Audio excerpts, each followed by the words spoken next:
Space has always been sold to us as this grand, beautiful frontier, the next great chapter of human exploration, and in many ways, it is all of those things. But behind every successful launch, every moonwalk photograph, and every triumphant splashdown, there are stories that never made the front page. Stories of fire and silence and bodies found in positions that haunt the people who found them.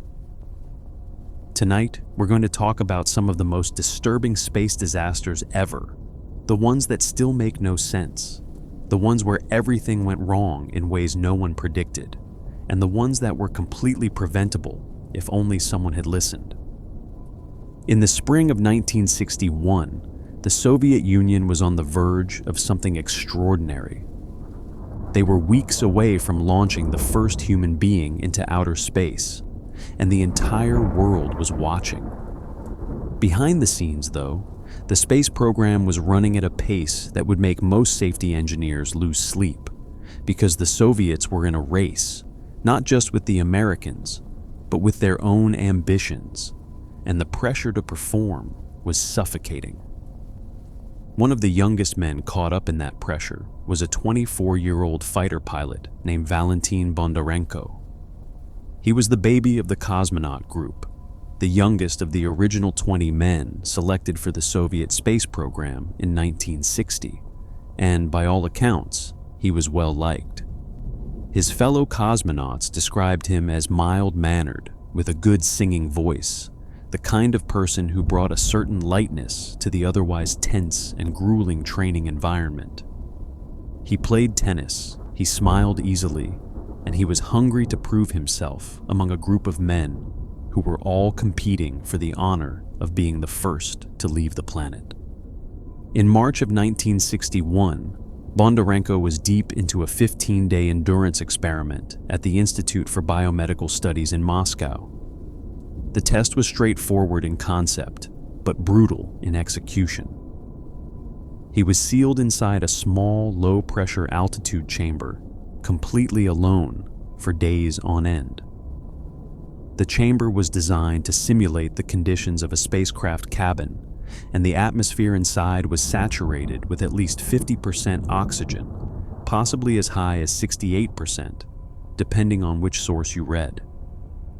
The idea was to monitor how a cosmonaut's body would hold up under prolonged isolation in a high oxygen environment, the kind of atmosphere that would fill the capsules destined for orbit. By the 10th day, March 23, 1961, Bondarenko had completed his tasks for the day. He removed the biomedical sensors stuck to his skin and used an alcohol-soaked cotton ball to wipe away the residue. It was a mundane act, something anyone might do without thinking twice. But what happened next would change the course of space history, though the world wouldn't know it for decades. Bondarenko casually tossed the cotton ball aside, and it landed directly on an electric hot plate that he had been using to brew tea. In normal air, that cotton ball might have smoldered and gone out. But the chamber was drenched in oxygen, and in an oxygen-rich environment, things don't just burn, they erupt.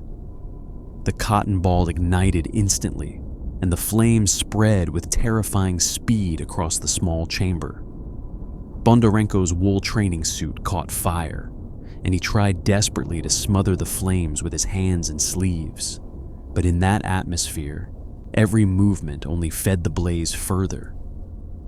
The doctor on duty spotted the fire through a small porthole in the chamber wall and rushed to open the hatch, but the internal pressure of the chamber kept the door sealed shut.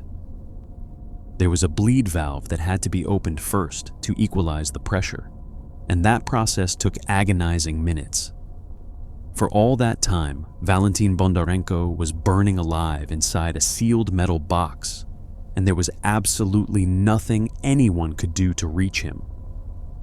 By the time they pulled him out, he had suffered third-degree burns across almost his entire body.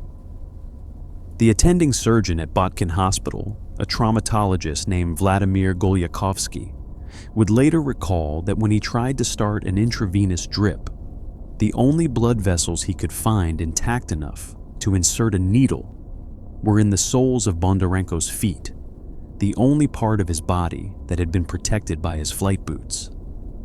According to Golyakovsky, a young cosmonaut named Yuri Gagarin spent several hours at the hospital keeping watch, standing vigil as his friend lay dying. Bondarenko died of shock 16 hours after the accident, less than 3 weeks before Gagarin would fly into orbit aboard Vostok 1 and become the most famous person on the planet. And here's where this story takes its most disturbing turn. The Soviet government immediately classified Bondarenko's death. They didn't just keep it quiet, they erased him. His image was literally airbrushed out of official photographs of the cosmonaut group.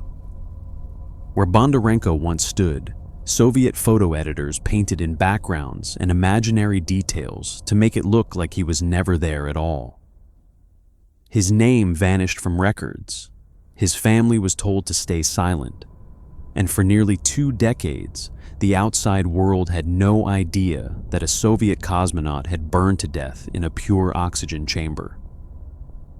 This secret wouldn't be confirmed to the West until 1986, a full quarter century after it happened, and only then because of the slow thaw of Soviet secrecy under Mikhail Gorbachev's policy of glasnost.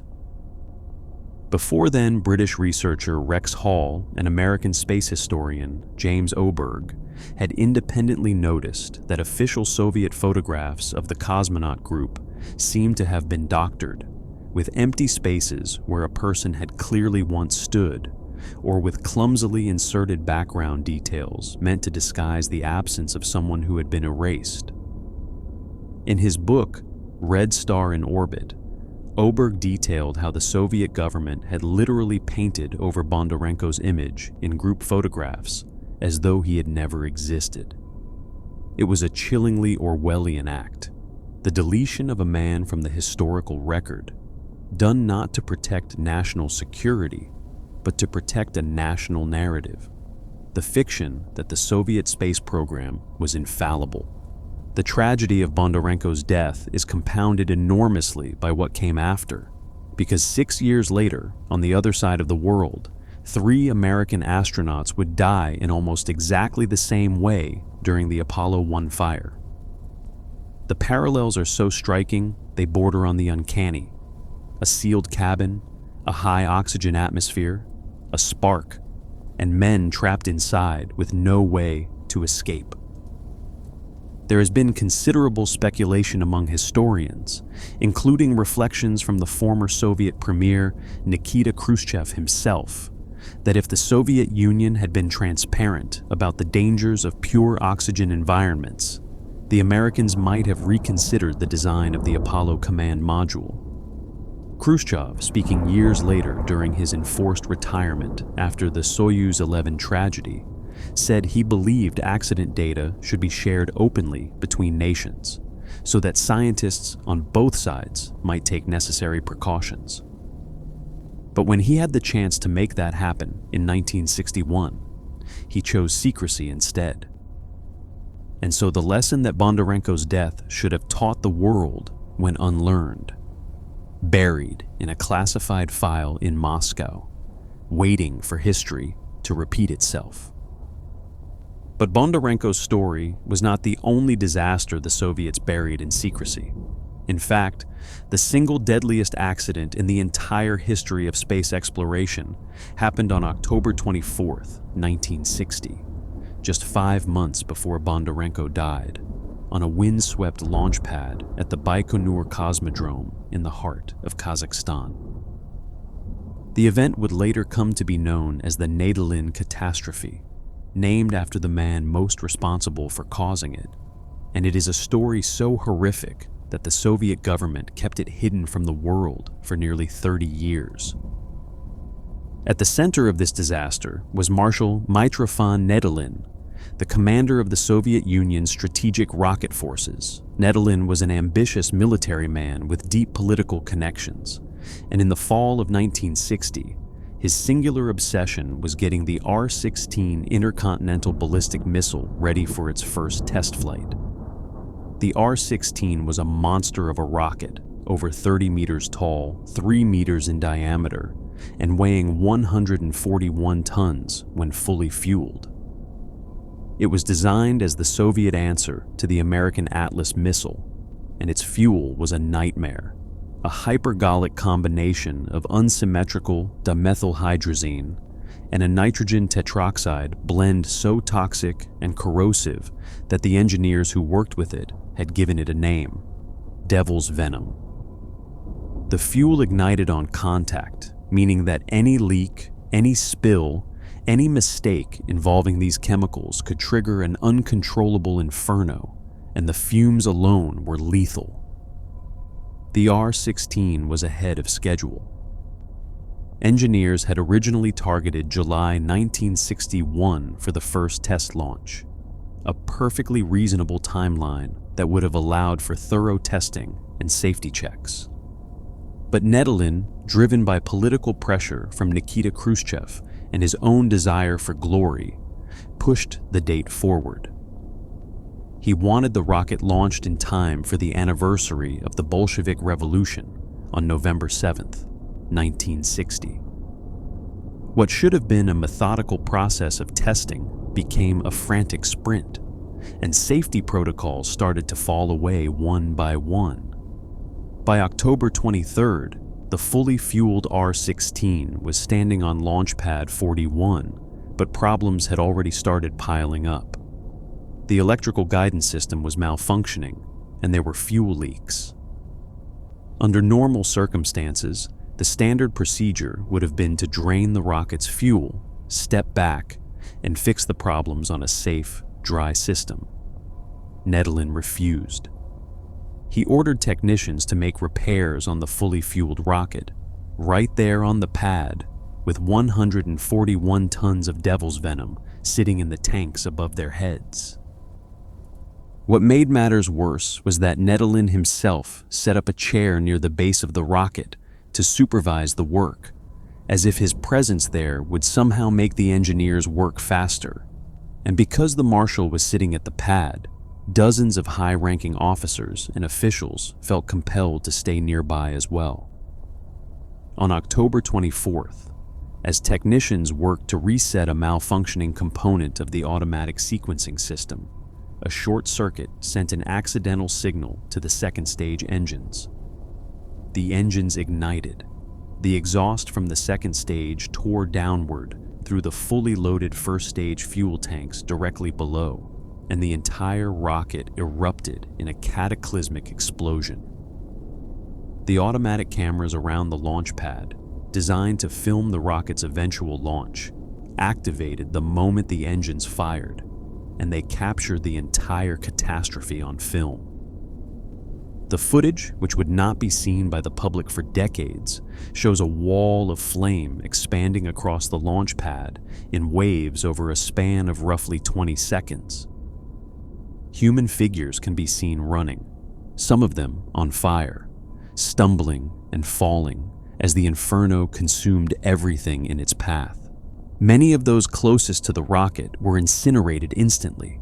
Others, further away, ran toward the perimeter fence, desperate to escape the expanding fireball. But the barbed wire security fence that surrounded the pad trapped them inside. They couldn't get out, and the flames caught up with them.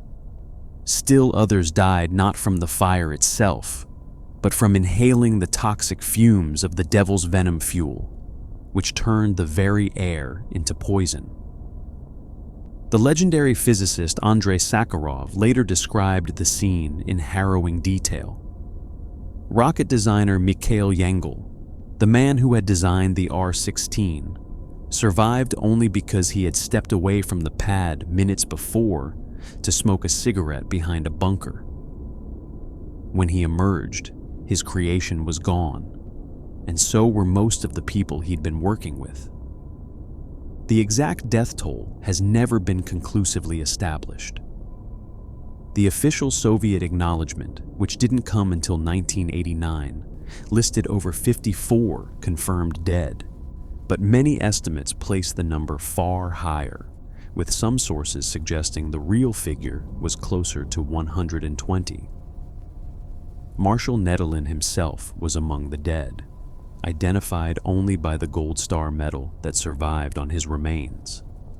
His death was reported to the Soviet public as a plane crash, and the families of every other victim were instructed to tell the same lie.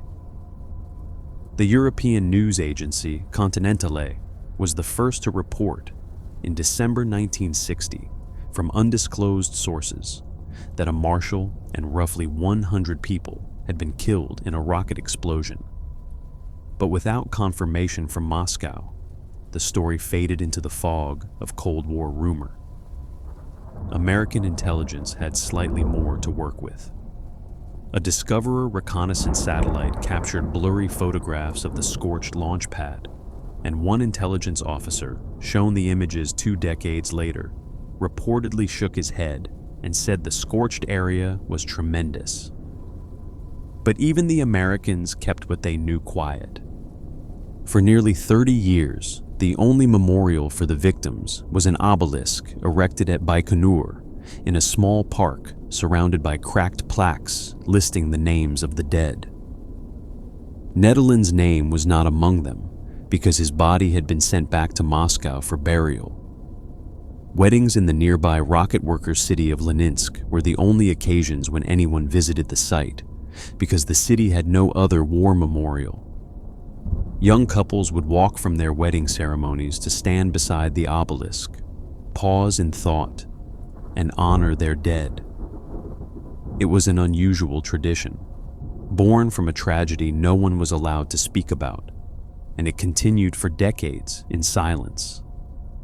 In the cruelest irony, the man whose recklessness caused the worst disaster in space history was the one whose connection to it was most thoroughly hidden.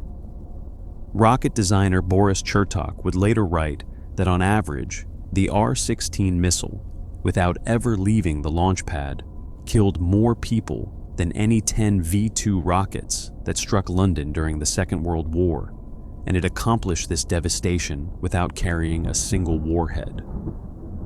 And what makes the Nedelin Catastrophe even more chilling is that it didn't teach the lesson it should have. The pattern of political pressure overriding engineering safety would repeat itself, and the next time it happened, the cost would be measured in a single life. But that life, and the manner of its ending, would become one of the most haunting stories ever to emerge from the space race. In the spring of 1967, the Soviet space program was desperate.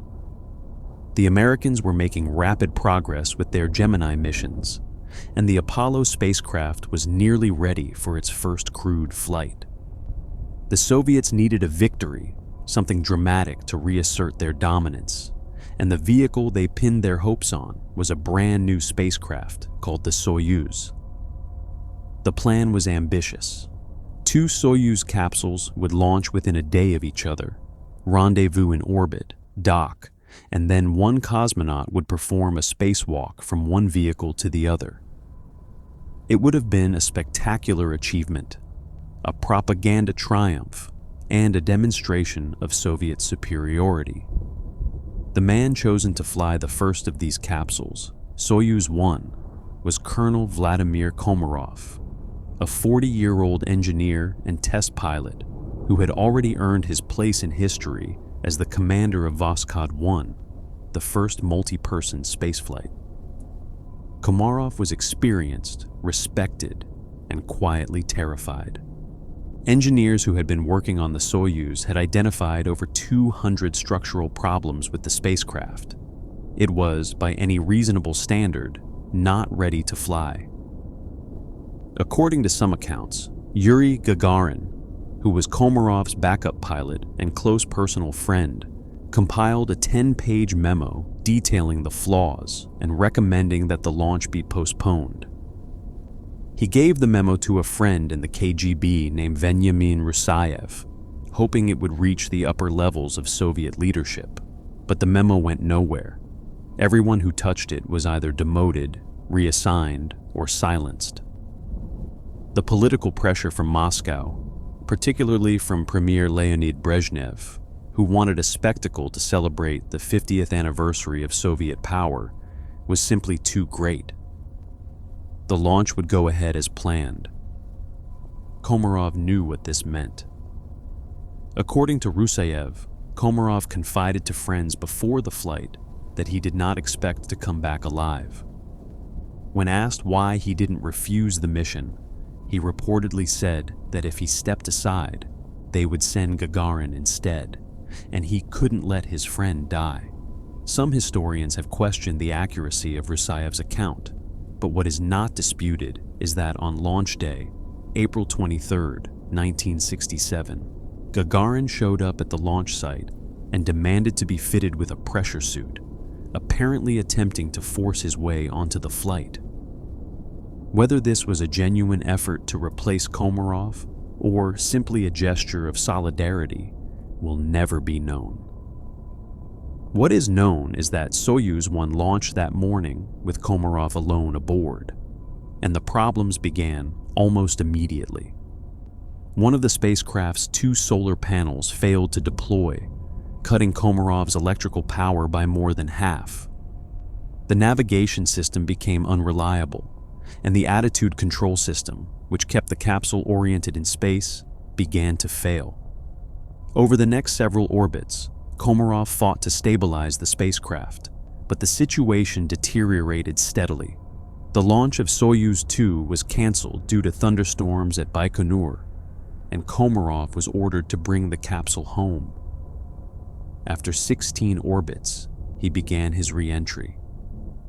The Soyuz capsule made it through the upper atmosphere without incident, and then the main parachute was supposed to deploy.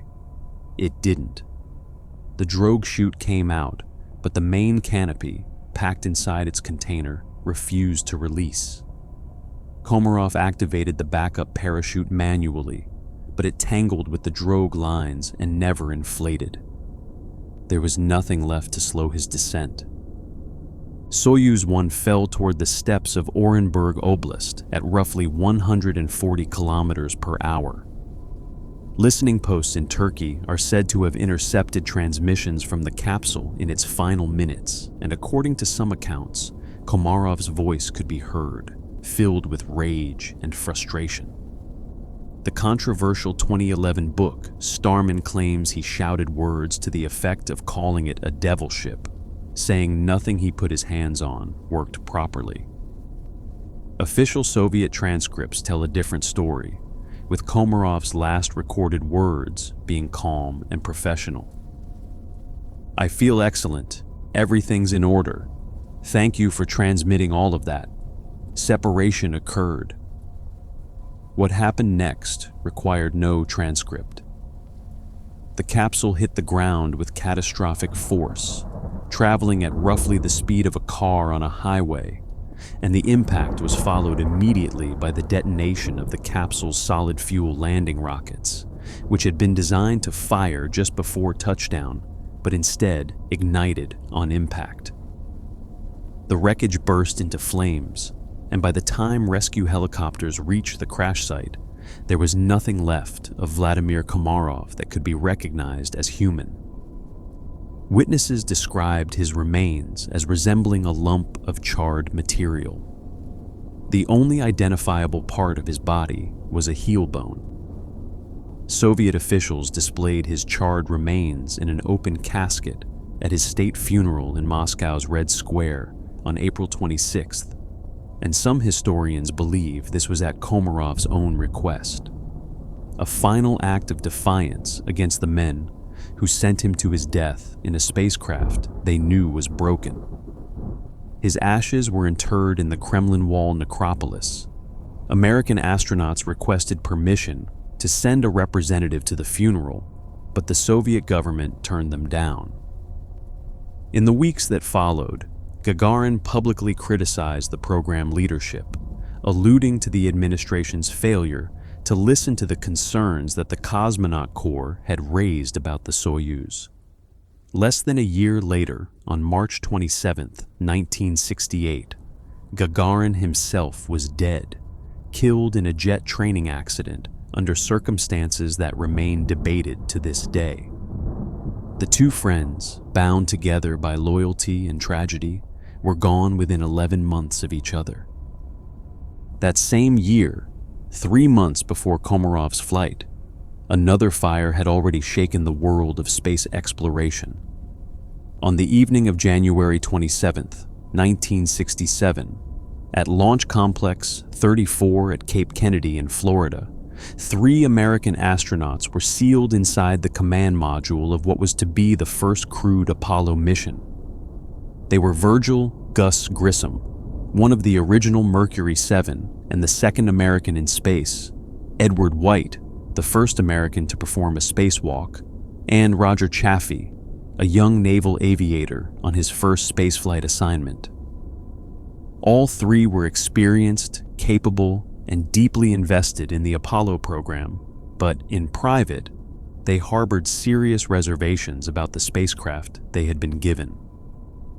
The Block 1 Apollo command module was, in the candid assessment of many who worked on it, a mess. Wiring bundles ran beneath the seats with insulation that had frayed from constant modifications. The cabin was crammed with over 70 feet of Velcro, along with nylon netting, foam padding, and stacks of paper checklists, all of which would burn with explosive ferocity in the right conditions. And the right conditions were precisely what NASA had created, because the Apollo capsule was pressurized with 100% pure oxygen at 16.7 pounds per square inch. In that atmosphere, materials that would be perfectly safe in normal air became dangerously flammable. Grissom's secretary, Lola Morrow, later said she scornfully referred to Project Apollo as Project Appalling, and the astronauts themselves were not much more optimistic. During his last visit home to Texas, Grissom picked a lemon off a tree in his backyard and told his wife he was going to hang it on the spacecraft. The test that evening was a plugs-out simulation, meaning the capsule was to run on its own internal power, with the hatch sealed and the cabin pressurized exactly as it would be on launch day. The test was not considered dangerous. There was no fuel in the rocket, no pyrotechnics armed, and no one expected anything to go wrong. But from the start, there were communication problems between the crew and the control room, and a persistent odor inside the capsule that Grissom described as smelling like sour buttermilk. Air samples were taken, but nothing unusual was found. At 6:31 in the evening, a voice crackled over the radio, widely attributed to Chaffee, saying, "Hey, we've got a fire in the cockpit." Seconds later, the transmission became more urgent. "We've got a bad fire. Let's get out. We're burning up." What followed was catastrophic. The fire, likely sparked by a short circuit in the frayed wiring beneath the seats, erupted with incredible speed in the pure oxygen atmosphere. Temperatures inside the cabin soared. The flames consumed the nylon netting, the Velcro, the paper checklists, the spacesuits, everything. And the astronauts couldn't get out. The Apollo command module used a 2-piece, inward-opening hatch that required a minimum of 90 seconds to open under ideal conditions, and the crew had never managed it in that time, even during practice. In this case, the rapidly building internal pressure from the fire made the hatch physically impossible to open, requiring over 1,000 pounds of force to move against the pressure pushing from inside. Ed White was found positioned near the hatch, and evidence suggested he had managed to turn the ratchet mechanism part way before being overcome. Technicians on the outside of the capsule rushed toward the hatch, but were driven back by the intense heat and choking black smoke that poured from the ruptured command module. By the time they finally opened the hatch, all 3 astronauts were dead. The autopsies determined that the primary cause of death was cardiac arrest, brought on by high concentrations of carbon monoxide. The fire had melted their spacesuits and oxygen lines, exposing them to the lethal atmosphere. Grissom had suffered severe third-degree burns over more than a third of his body, and his suit was nearly completely destroyed. The recovery of the bodies was itself a traumatic ordeal, as the molten nylon of the spacesuits had fused with the interior of the capsule from the extreme heat. The Apollo 1 fire came within a breath of killing the entire moon landing program. For 18 months, NASA grounded the Apollo fleet and conducted one of the most thorough accident investigations in engineering history. Over 1,700 design changes were made to the command module, including a new outward opening hatch that could be opened in just 3 seconds, the replacement of pure oxygen with an oxygen-nitrogen mix during ground tests, and the removal or replacement of virtually every flammable material in the cabin. It is a bitter truth that the deaths of Grissom, White, and Chaffee are widely credited with saving the lives of every astronaut who flew to the moon after them. 2 years before the Apollo 1 fire, on the other side of the Cold War divide, a Soviet cosmonaut named Alexei Leonov had come within minutes of dying in one of the strangest and most terrifying ways imaginable. On March 18, 1965, Leonov and his commander Pavel Belyayev launched aboard Voskhod 2 with a mission that sounds simple on paper but was utterly unprecedented. Leonov was going to step outside the spacecraft and float in the vacuum of space, becoming the first human being to perform what would come to be called a spacewalk. The Voskhod spacecraft was a cramped and hastily modified Vostok capsule, barely large enough for 2 men. An inflatable airlock had been bolted onto the outside, essentially a fabric tube reinforced with air-filled booms that took 7 minutes to inflate. Once in orbit, Belyayev inflated the airlock, and Leonov, wearing a bulky spacesuit called the Berkut, entered the tube, sealed the inner hatch behind him, and waited as the airlock depressurized. When the pressure equalized with the vacuum outside, Leonov opened the outer hatch and pushed himself into space, connected to the spacecraft by a 5-meter tether. For 12 minutes and 9 seconds, he floated above the Earth, seeing the Black Sea and the Crimean Peninsula below him, the boot of Italy in the distance, and stars in every direction. The light of the sun burned his face even through his visor.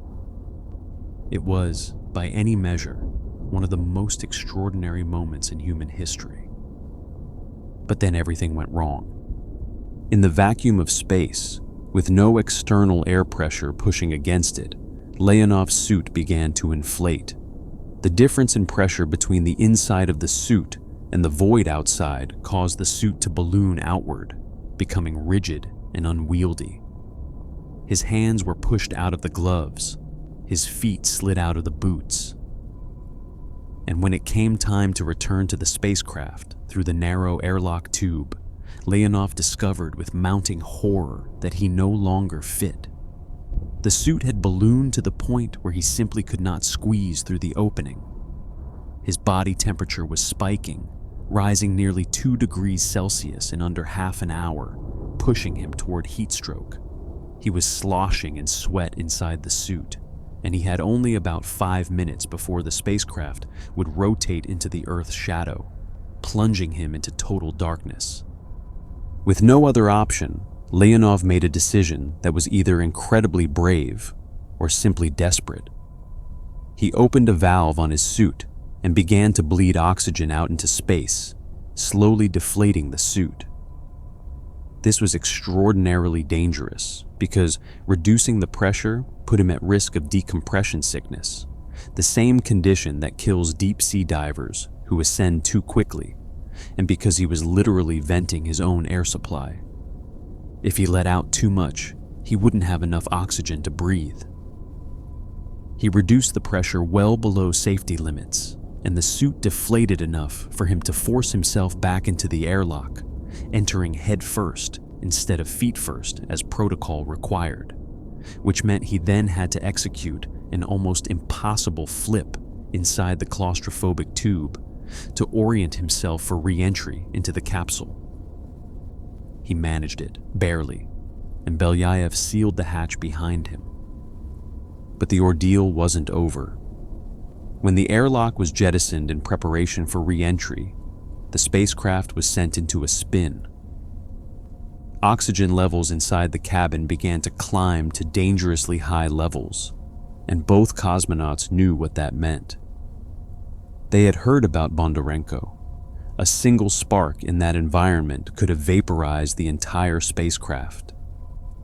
After fighting to stabilize the capsule, Belyaev and Leonov attempted re-entry, but the automatic guidance system failed, forcing Belyaev to take manual control, something that had never been done in a Voskhod. They landed nearly 400 kilometers off target, deep in the dense, snow-covered forests of the Ural Mountains. With temperatures dropping below -30 degrees, surrounded by wolves and bears, the two cosmonauts spent 2 nights in the wilderness before rescue teams could reach them on skis. The first spacewalk, sold to the world as a triumphant Soviet achievement, had been within minutes of becoming a double funeral. 4 years after Leonov's brush with death, the Soviet space program achieved something remarkable. On June 7, 1971, the Soyuz 11 spacecraft docked successfully with Salyut 1, the world's first space station. 3 cosmonauts, Commander Georgy Dobrovolsky, flight engineer Vladislav Volkov, and test engineer Viktor Patsayev, floated through the hatch and into the station, becoming the first human beings to occupy a true orbital laboratory. These were not the men originally assigned to this mission. The original crew, led by the legendary Alexei Leonov himself, had been pulled from the flight just days before launch, when one of the crew members, Valery Kubasov, was suspected of having contracted tuberculosis during a routine medical exam. The backup crew was rushed into position, and Dobrovolsky, Volkov, and Patsayev were launched in their place. It was one of those small twists of fate that would prove to have devastating consequences. The 3 men were a diverse crew. Dobrovolsky, the commander, was a fighter pilot and accomplished parachutist who had grown up during the German occupation of Ukraine. As a boy, his fingers had been smashed by Nazi soldiers as punishment for smuggling ammunition and messages to the resistance. During his time in the cosmonaut isolation chamber during training, he had passed the hours by carving a tiny wooden doll for his daughter. Patsayev was the quiet intellectual of the group, a mechanical engineer who loved literature, music, and astronomy, and whose father had died defending Moscow from the Nazi invasion. Volkov was the energetic one, the only member of the replacement crew who had flown in space before, having served on Soyuz 7 in 1969. In his memoir, 2 Sides of the Moon, Leonov recalled doing a pencil sketch of Patsayev the night before launch and being struck by the troubled look in his eyes. He titled the drawing Patsayev's Eyes. For the next 23 days, the crew lived and worked aboard Salyut 1, conducting over 140 experiments, broadcasting live television to the Soviet public, and setting a new record for the longest time spent in space. They exercised on a treadmill that caused the entire station to vibrate. They dealt with a fire that nearly forced an evacuation. They adapted to the strange reality of a life in zero gravity, and by all accounts, they performed their duties with professionalism and good humor. On June 29th, the crew packed their scientific records, film, and logbooks into the Soyuz capsule and prepared for the journey home. At 9:28 in the evening on June 29th, Dobrovolsky undocked from Salyut 1, and the Soyuz drifted free. After 3 additional orbits, the crew fired the retro rockets, and the descent began. Everything appeared normal. The separation of the orbital module from the descent module was carried out by explosive bolts, a routine procedure that had been performed many times before. But this time, something went wrong. The bolts, which were supposed to fire sequentially, fired simultaneously. The force of this simultaneous detonation jolted a breathing ventilation valve located between the orbital module and the descent module.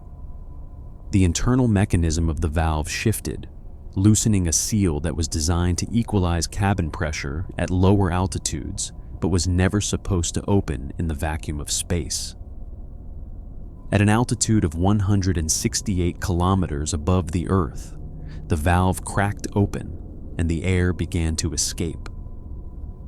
The cosmonauts would have felt it immediately, a sudden drop in pressure, a roaring hiss, a sensation like their ears popping violently, and then rapidly, the terrifying realization that their air was leaving them. The valve was located beneath the cosmonaut seats, in a position that was nearly impossible to find in the dark, cramped capsule, especially while fighting the effects of rapid decompression. Flight recorder data from the single cosmonaut who was fitted with biomedical sensors showed that within approximately 40 seconds of the valve opening, cardiac arrest occurred. The autopsy reports from the Bondarenko Military Hospital would later reveal that all 3 men died of hemorrhaging of the blood vessels in their brains, caused by exposure to the near vacuum.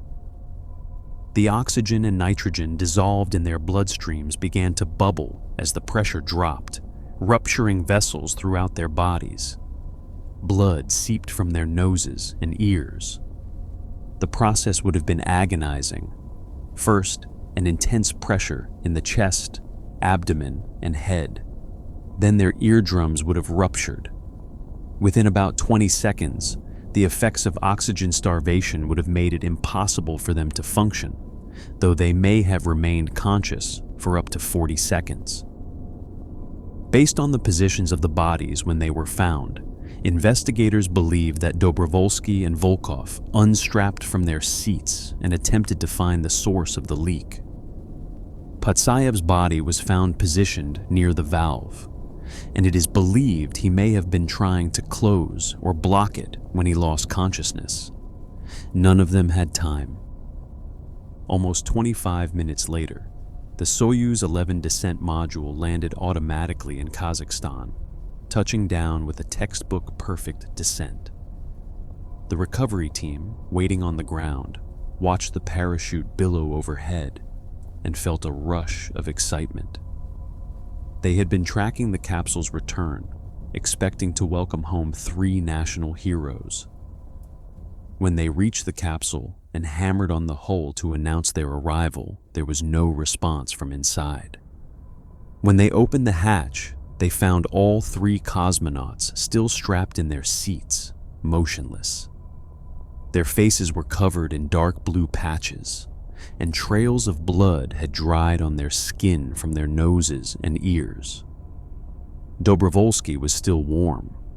Rescuers attempted resuscitation, but it was far too late.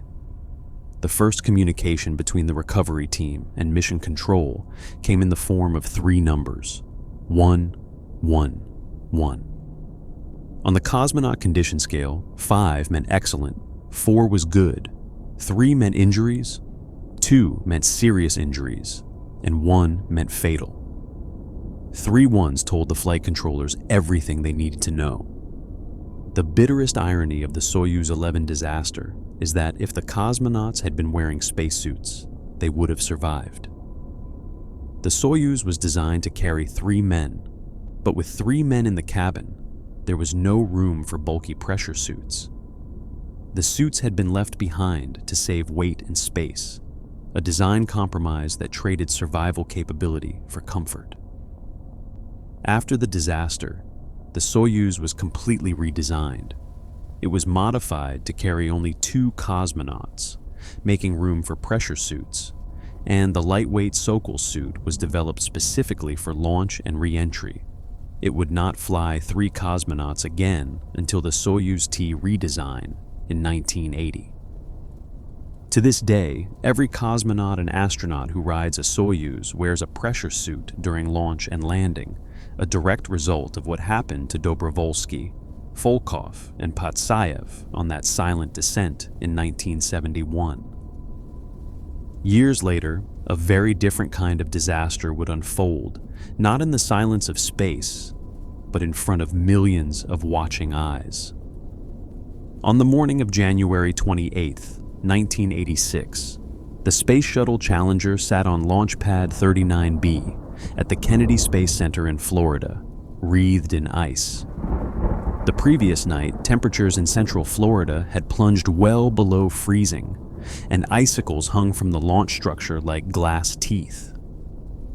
Inside the orbiter, 7 astronauts were preparing for what was supposed to be a relatively routine mission, the 25th flight of the shuttle program. The crew consisted of Commander Francis Dick Scobie, pilot Michael Smith, mission specialists Ellison Onizuka, Judith Resnick, and Ronald McNair, payload specialist Gregory Jarvis, and Krista McAuliffe, a high school teacher from Concord, New Hampshire, who had been selected from over 11,000 applicants to be the first ordinary citizen to fly in space under NASA's Teacher in Space project. The launch had already been delayed multiple times, and NASA was feeling the pressure. The agency's launch schedule was falling behind, and there was an institutional eagerness to get the shuttle flying again. The previous mission, STS-61C aboard Columbia, had been delayed so many times that it had backed up the entire manifest. The temperature at launch time was 36 degrees Fahrenheit, well below the certification limit for the solid rocket boosters, which had been qualified for use only at temperatures above 39 degrees. The night before the launch, engineers at Morton Tiokol, the company that manufactured the boosters, held a teleconference with NASA managers and delivered a clear and unambiguous recommendation: do not launch. They were concerned specifically about the O-ring seals that prevented hot exhaust gas from escaping through the joints of the solid rocket boosters. The rubber O-rings became stiff and brittle in cold temperatures and might fail to seal properly. Previous flights had shown evidence of O-ring erosion, meaning hot gases had been getting past the primary seal on multiple occasions, each time coming closer to a catastrophic burn-through.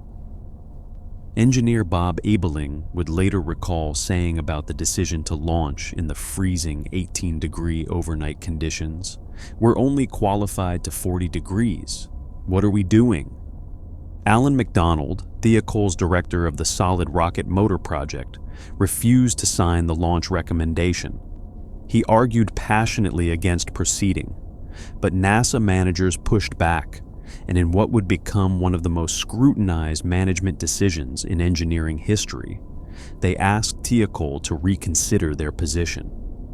Under this extraordinary pressure, Thiokol's management overruled their own engineers and reversed the recommendation. The launch was approved. Roger Boisjoli, one of the Thiokol engineers who fought hardest against the launch, would later testify before the Presidential Commission that he knew the moment the decision was made that people were going to die. He went home that night and told his wife that Challenger would blow up. 73 seconds after liftoff, the Challenger broke apart. The failure began at the moment of ignition, when puffs of black smoke appeared at the aft field joint of the right solid rocket booster, indicating that the O-ring seal had already failed. As the shuttle climbed through the atmosphere, a plume of flame erupted from the joint, burning through the strut that connected the booster to the external fuel tank. The booster swung free. The external tank ruptured. and the resulting flood of liquid hydrogen and oxygen created a massive fireball that engulfed the shuttle at an altitude of 46,000 feet. The shuttle didn't explode in the traditional sense. The orbiter was torn apart by aerodynamic forces as it was thrown into a violent tumble at nearly twice the speed of sound. The crew cabin, however, survived the breakup, essentially intact. And this is where the story becomes truly disturbing. The crew cabin, with at least some of the astronauts still alive inside, continued on a ballistic trajectory, arcing upward to an altitude of roughly 65,000 feet before beginning its long, uncontrolled fall toward the Atlantic Ocean. Analysis of the recovered wreckage showed that at least 3 of the crew's personal egress air packs had been manually activated, indicating that at least some of the astronauts were conscious and alert enough to take emergency action after the breakup. Pilot Michael Smith's oxygen supply was found to have been activated, and switches on his instrument panel had been moved to positions consistent with an attempt to restore electrical power to the crew cabin, switches that neither the force of the breakup nor the ocean impact could have moved. The crew cabin fell for 2 minutes and 45 seconds before hitting the surface of the Atlantic Ocean at approximately 207 miles per hour, producing an estimated deceleration of 200 times the force of gravity. The impact was catastrophic and far exceeded any survivable level. NASA's official report, authored by physician and former astronaut Joseph Kerwin, stated that the cause of death could not be positively determined, that the forces of the breakup were probably not sufficient to cause death or serious injury, and that the crew possibly, but not certainly, lost consciousness in the seconds following the breakup due to loss of cabin pressure. In other words, they may have been alive and aware for the entire 2 minutes and 45 seconds of that fall. There is no way to know for certain, and that uncertainty is perhaps the most haunting part of the entire disaster.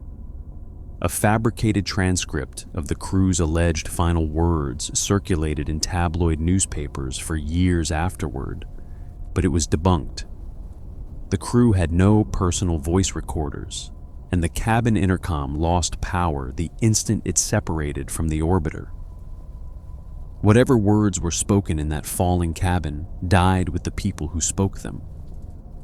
17 years later, almost to the day, lightning struck the same program again. On the morning of January 16, 2003, the Space Shuttle Columbia lifted off from Kennedy Space Center on its 28th mission.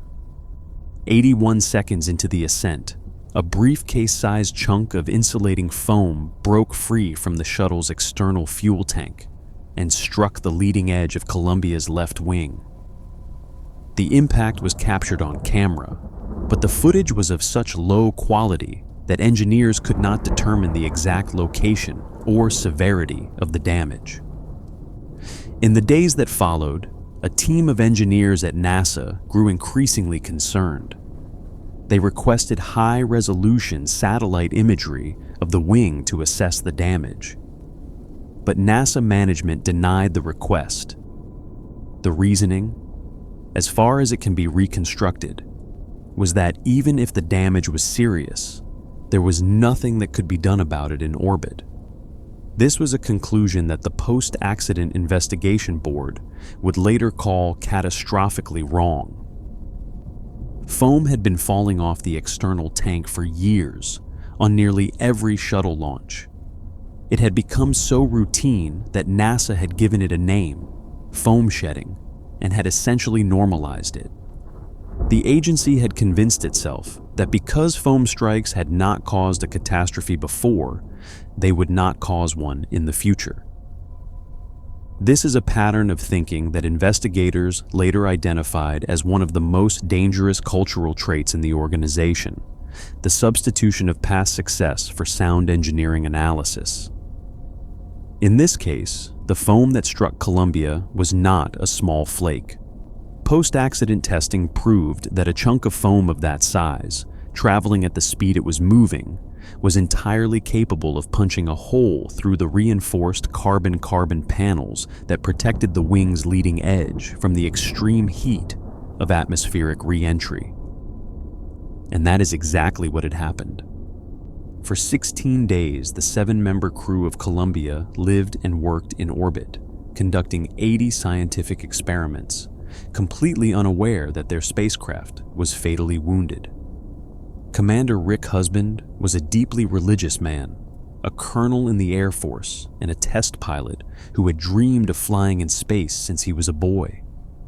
Pilot William McCool was a Navy commander on his first spaceflight, known for his quiet competence and dry humor. Mission specialist Kalpana Chawla, born in Karnal, India, had become the first Indian-American woman in space on a previous shuttle flight, and was beloved by the crew for her warmth and intellect. David Brown, a Navy captain, former circus acrobat, and accomplished gymnast, was on his first spaceflight and had been so determined to become an astronaut that he retrained as a pilot specifically because NASA required it. Laurel Clark, also a Navy captain and a physician, had a 6-year-old son waiting for her at home. Michael Anderson, a lieutenant colonel in the Air Force, served as the payload commander and had flown once before on STS-89.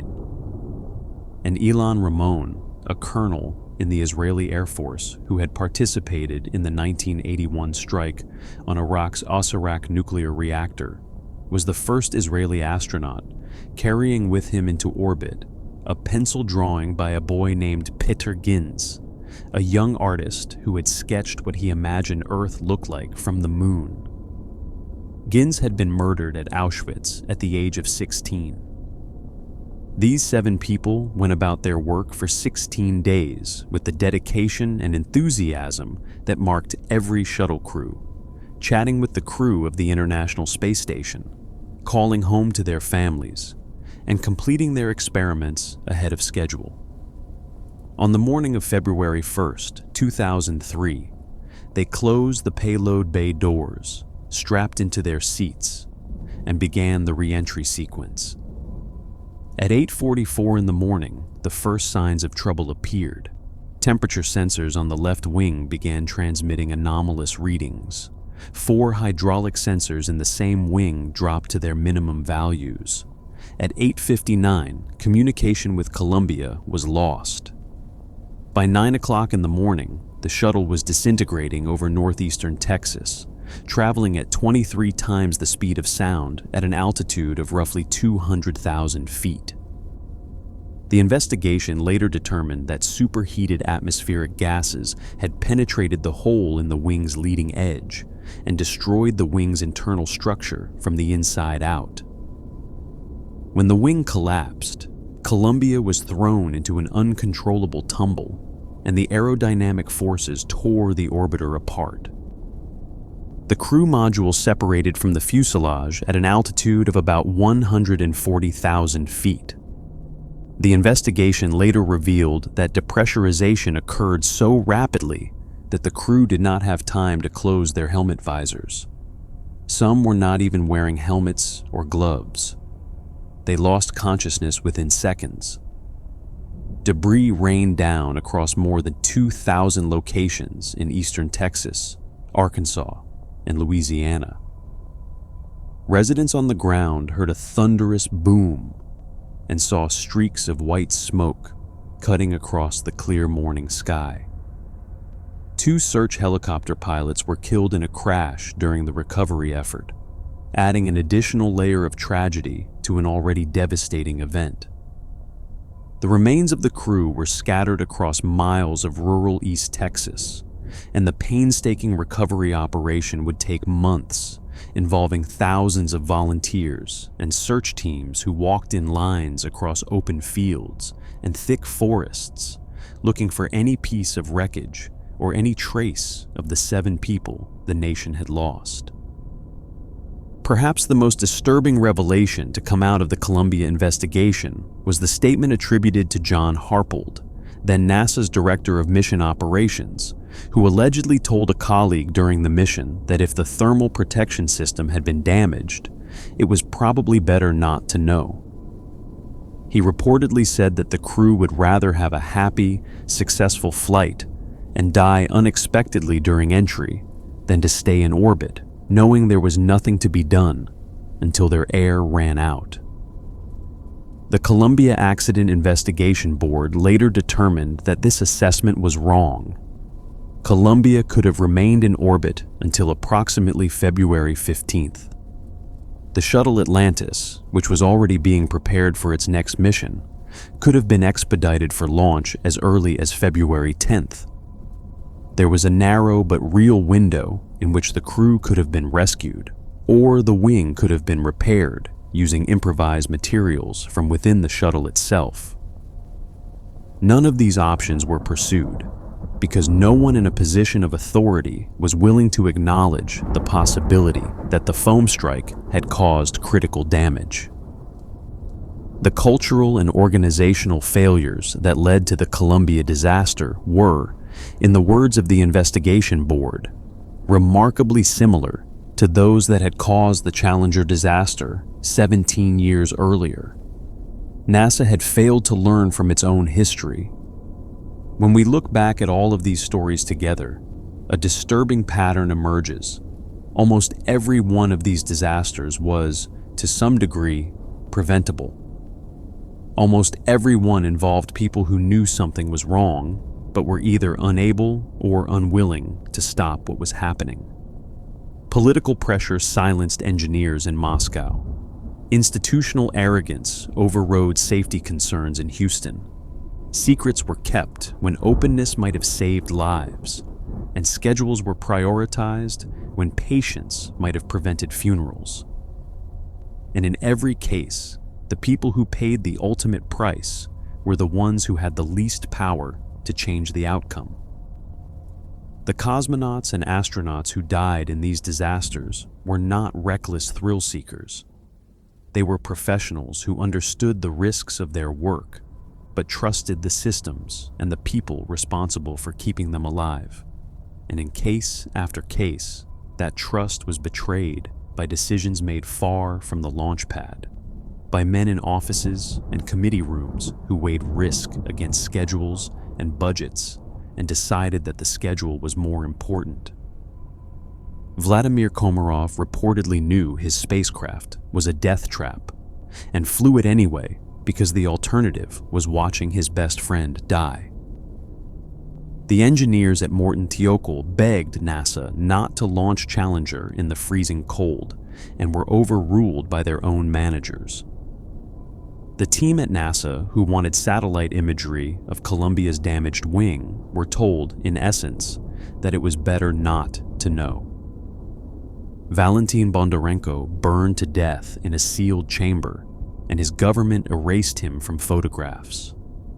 Georgy Dobrovolsky, Vladislav Volkov, and Viktor Patsayev died gasping for air because their spacecraft was designed without room for the pressure suits that would have saved them. These are not just engineering failures or technical malfunctions. These are human failures, failures of courage, of honesty, of the willingness to speak uncomfortable truths to people in power. That is what makes these disasters so disturbing. Not just the fire, not just the silence, not just the bodies found in positions that tell you they knew what was happening. What makes them disturbing is the knowledge, the absolute certainty that they didn't have to happen at all. Like, if you made it this far, thank you for spending this time with me tonight.